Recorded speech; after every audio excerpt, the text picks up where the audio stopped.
आज जो मैं आपको कहानी सुनाने लगी हूँ, इसका अनवान है मीठे बोल।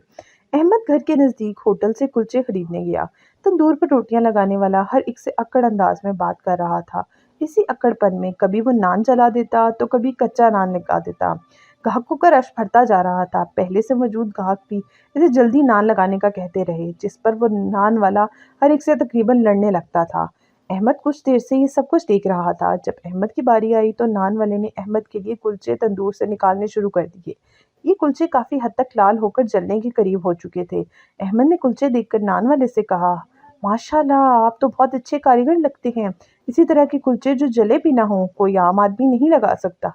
अपनी तारीफ सुनकर इसने अहमद की तरफ देखा तो अहमद ने इसका हौसला बढ़ाते हुए मजीद कहा, इस पूरे इलाके में तुम्हारे जैसा कोई उस्ताद नहीं। ये बात सुनकर तंदूर वाले को तो जैसे भरपूर तवानाई मिल गई हो। यकदम इसका मिजाज खुशगवार हो गया, चेहरे पर मुस्कुराहट आ गई और इसने कहा, बेटे, अगर तुम सब लोग थोड़ा सा सब्र कर लें और इसने कहा, बेटे, अगर सब लोग थोड़ा सा सब्र कर लें तो इन्हें बेहतरीन चीज़ मिले। वो दिन और आज का दिन, जब भी अहमद नान वाले के पास जाता वो इसे हमेशा बेहतरीन कुलचे लगा कर देता।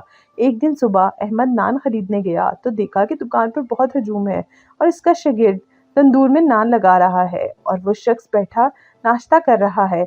इसने अहमद को देखकर शागिर्द से कहा, इनके लिए मैं नान खुद लगाऊंगा। ये कहकर इसने जल्दी जल्दी नाश्ता ख़त्म किया और तंदूर पर आ गया। बाकी खड़े लोग अहमद को वीआईपी शख्सियत समझ रहे थे। अहमद सोच रहा था कि मैंने नबी पाक सल्लल्लाहु अलैहि वसल्लम के सिर्फ एक कॉल पर अमल किया कि दूसरों से इखलाक और शफकत से पेश आओ। इसके बदले मुझे इतनी उम्दा और ख़ास तवज्जो मिलने लगी।